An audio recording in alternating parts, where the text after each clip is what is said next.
കന്നി മൺകുടവും വീണയുമായി നീ എന്തേ വന്നില്ല?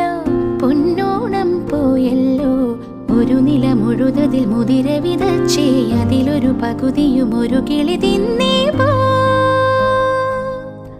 പൂ വേണം, പൂപ്പട വേണം, പൂവിളി വേണം, പൂണാരം ചാർത്തിയ കന്നിപ്പൂമകൾ വേണം.